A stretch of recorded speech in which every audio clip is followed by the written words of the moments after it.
going on YouTube? This is Alex B with the PS3. Today I'm going to be doing a video on the Beitong KP40. I'm going to be showing you guys the feature of the app and how much you can customize the controller inside of it.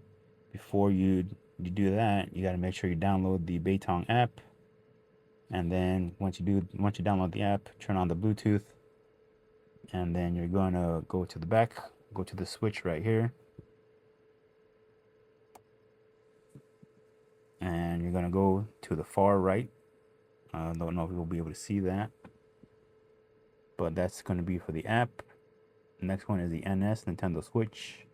After that's Bluetooth, and then the last one is the dongle. So make sure you have it on the app setting. You'll turn it on by pressing the home button.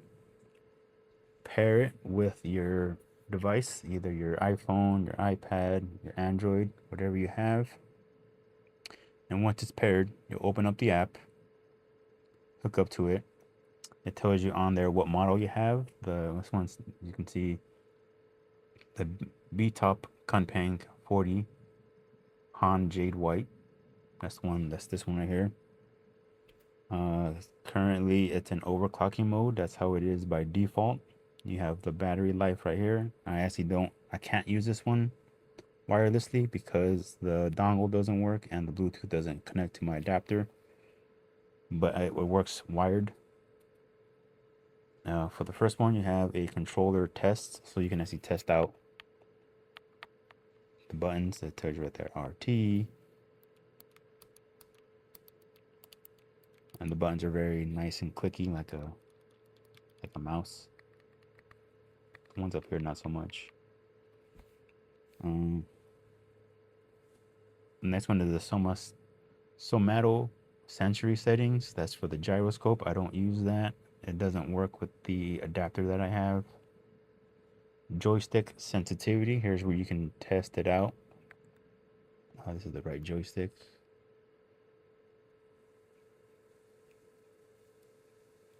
So it shows you any dead zones that you might have.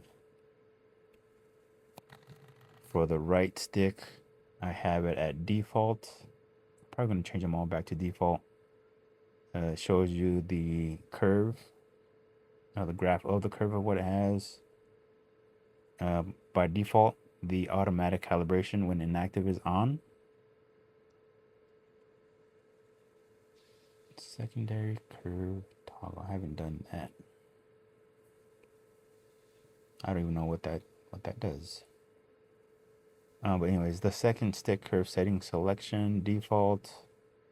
I did increase my dead zone from the joystick center from 30% and the joystick edge to 20%. The reason why I do that, and I also have it as a square instead of circle, since I use this one sometimes for racing on Gran Turismo steering, and then this is for shifting up and shifting down. By increasing the dead zones, what I have done is I've decreased my chances of accidentally shifting up or down. Sometimes before I fixed it on the KP70 at least, sometimes I would shift up, I would let go, and it would shift back down a gear, or I was shifting down a gear, let go, and it would shift back up, which is not good while you're racing. So that's why I increased the dead zones on both the inner and outer joystick. For the left joystick, I'm actually going to go back to default. I tried some of these other ones. I tried HPC, which is the Hall precision control. I've tried instant response, and they're not the best. I actually find I get better lap times and track times with this joystick curve. You go down, same thing as the right side. The automatic calibration when inactive is on. The second stick curve setting selection. Oh, second. Okay. Well, anyways, the joystick center is still at 10%. Joystick edge is still at 5%. That's what it is at by default. And the edge shape is circular.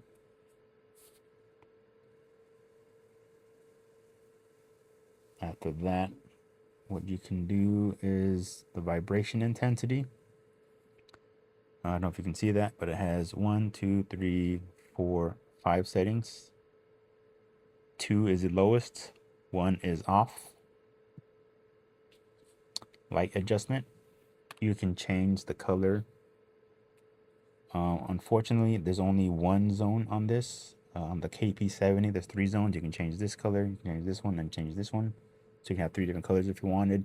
On this one, you're stuck with only one color for all 3. Which, you know, that's fine. Next is going to be the turbo frequency. By default, it is set at 10 times per second.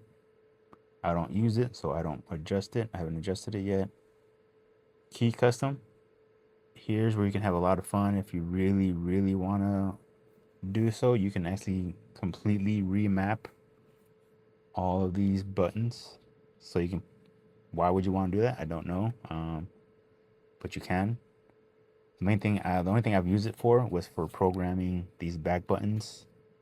This is the M1 button, and that is mapped to the right stick.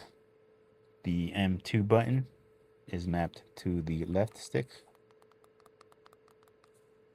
So if I'm playing Gran Turismo, I can flash my high beams and honk the horn over here instead of pushing over here. Next up, we have sleep settings. You can customize how long it takes for the controller to be inactive and for it to turn off on its own. By default, it's 10 minutes. Trigger settings, this one's pretty interesting. By default, let's see if it'll focus. Default, it's at 5% dead zone, so the first 5% of the trigger. Oops. Oh no, I think it's 10%. This is the right stick. So the right side, it's 10%, and you can see there's 5%, or it's 5%.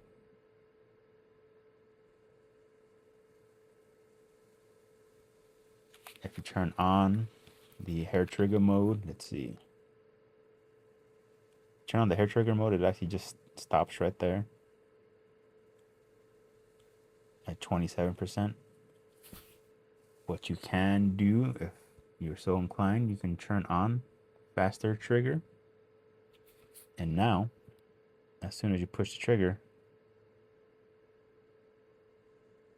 any little bit, you cannot get 2%, 5%, 10%, 15%. It goes from 0 to 100 as soon as you touch it, with or without the trigger stop on.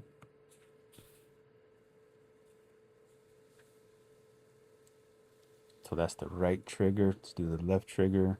So this is the gas, so that's why I decreased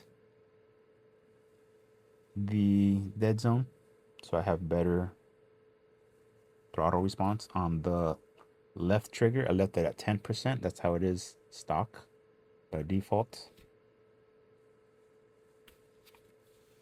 And you can see you can really adjust the braking if you need to while you're driving. And same thing, you can always turn on fast trigger so that as soon as you touch the trigger, it registers as 100% no matter what.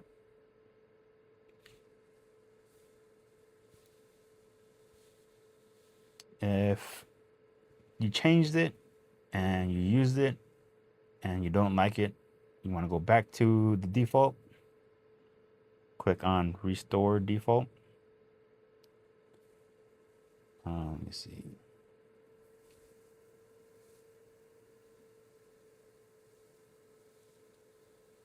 You can download games through here as well. They offer games. I don't have any on here. They have a lot of different stuff that you can do as far as, you know, what you can do inside the app, aside from remapping the buttons and changing the lights and the vibration and all that. But that's about it for the app. If you guys have any questions or concerns, please leave them down below. Like, comment, and subscribe, and I will catch you guys next time.